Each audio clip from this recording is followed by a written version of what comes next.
how to get the right helping verb. In this particular video, I'm going to give you 3 golden rules that most of us are not aware of. Okay, now on the board you can see 4 sentences, out of which 2 are incorrect and 2 are correct. Okay, the first sentence says the mother and father are proud of you. The mother and father is proud of you. अब देखिए हमें करना क्या है, हमें हमेशा confusion रहता है, हमेशा प्रॉब्लम रहता है हेल्पिंग वर्ब को लेके, क्योंकि सिंपल चीजों में बताया जाता है, in very simple words we have been told that whenever the subject is plural, the helping verb definitely is plural, and when the subject is singular, the helping verb is definitely singular. Plural में is आपका लगेगा singular के साथ, यही बताया गया है. R में जब बहुत सारी चीजें हैं या बहुत सारे लोग हैं तो आपका क्या लगेगा, प्लूरल लग जाएगा. This is the rule that we have been told, but in this video I will tell you the exception to this rule. Now this first sentence which says the mother and father are proud of you. अब इस video में ये वाला sentence सही है, ये वाला गलत है. सिंपल सा रूल है. पहला रूल रहता है कि आपका सब्जेक्ट क्या है सेंटेंस में. इतनी बात तो सबको पता होगी कि सेंटेंस में सब्जेक्ट क्या होता है, जिसके बारे में बात हो रही होती है, और the doer of the sentence. ठीक है, जैसे इस सेंटेंस में the mother and the father are the subject. ठीक है, प्राउड ऑफ यू. फिर नेक्स्ट सेंटेंस आता है, फिर बाकी चीजें आती है सेंटेंस में. सब्जेक्ट आता है, हेल्पिंग वर्ब आता है, वर्ब आता है, ऑब्जेक्ट आता है. ठीक है, अब इसमें क्योंकि ये 2 सब्जेक्ट है ना, एक सब्जेक्ट नहीं है, 2 सब्जेक्ट है, mother and father.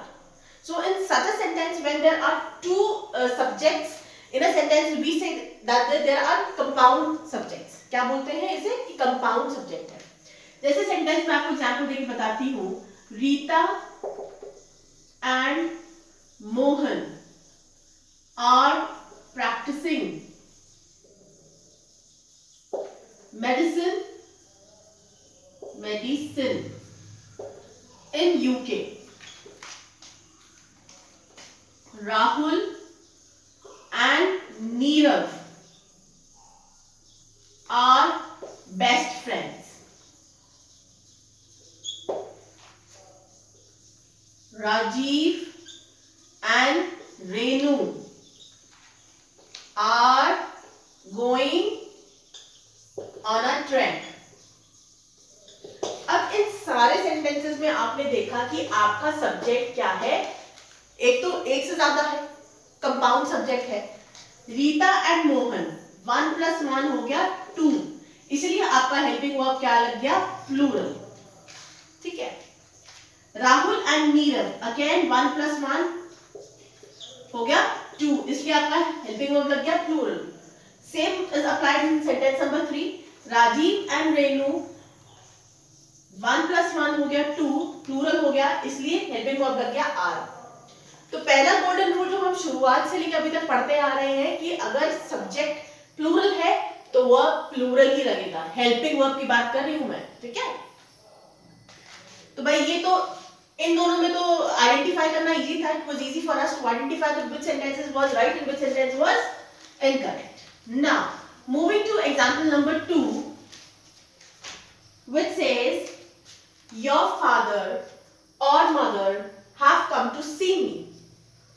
The second sentence, your father or mother has to come to see me. अब इसमें भी आप कहेंगे मैम फादर मदर 1 + 1 हो गया 2 और हैव लगता है प्लूरल के साथ, तो ये सेंटेंस गलत सही है और नीचे वाला गलत है, जबकि ऐसा नहीं है. इसलिए तो ये वीडियो बना रही हूं समझाने के लिए कि ऐसा क्यों है. That your father or mother have to come to see me is incorrect statement, जबकि यहाँ 2 सब्जेक्ट है, कंपाउंड सब्जेक्ट है. और सेंटेंस जो कह रहा है योर फादर और mother has to come to see me, ये सही है, जबकि इसमें हेल्पिंग वर्ब क्या लगा हुआ है, हेल्पिंग वर्ब आपका लगा हुआ है singular.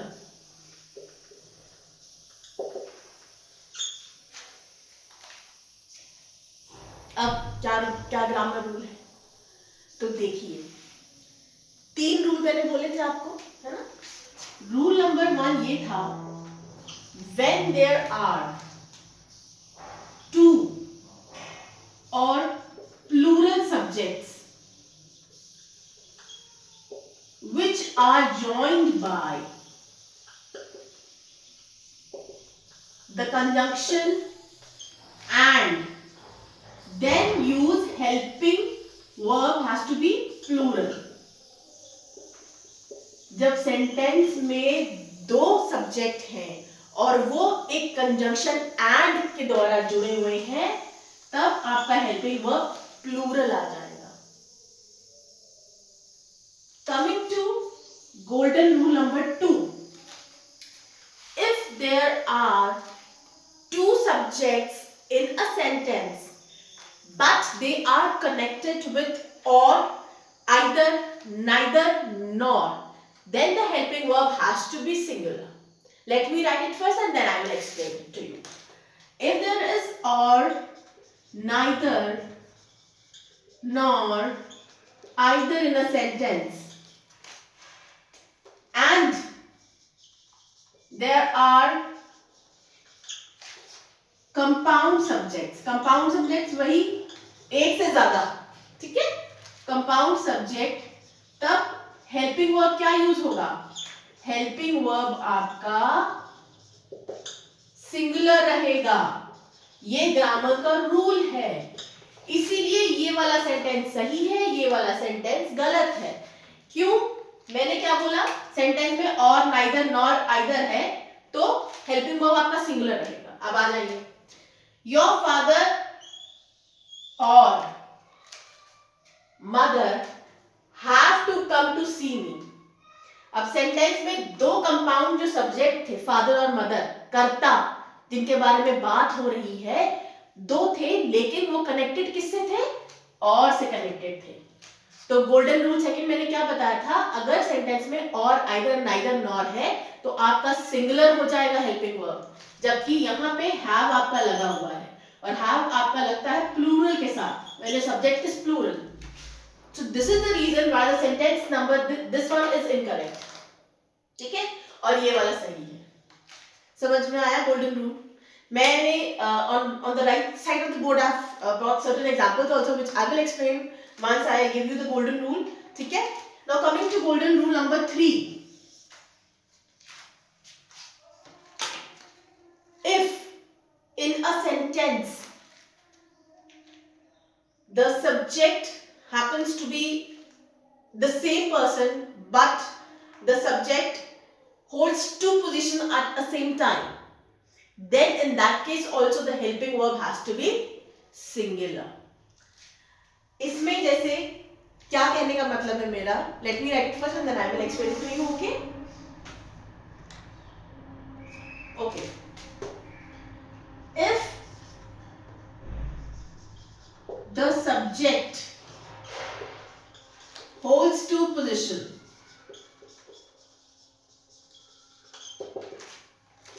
then the helping verb will be considered as singular. We will take singular helping verb, यानी is और has. एग्जाम्पल देके समझाती हूँ. जैसे मैं बात करूं, अगर मैं एक सिंपल सा सेंटेंस दूं, that my mother in law, ठीक है, या my best friend and my strongest critic is my mother in law, या are my mother in law होगा. ठीक है, मेरी सबसे बेस्ट फ्रेंड, मेरी पक्की सहेली और मेरी सेवरेस्ट क्रिटिक, जो मेरी अच्छाइयों को, बुराइयों को उनका इवैल्यूएशन करें, मुझे बताएं कि this is the place where you are wrong, this is the you have done something that should not have been done by you, आपको ऐसे नहीं करना चाहिए था, ये यहाँ पे आप गलत हैं, ये आप सुधार सकती हैं. तो क्रिटिक होता है ना. मेरी बेस्ट फ्रेंड और मेरी क्रिटिक कौन है? मेरी मदर इन लॉ है. तो इस सेंटेंस में हो क्या रहा है? दो पोजीशंस की बात मैं कर रही हूं, but the two positions have been held by a single person. ठीक है, तो उस केस में हेल्पिंग वर्ब क्या लगता है? इज. सिंगुलर हेल्पिंग वर्ब लगेगा, या हैज. ठीक है, Let's take one more example. If I give you the sentence, इससे related sentence अगर मैं आपको दूँ, the principal of the school, the principal of the school, and who is the head of the organization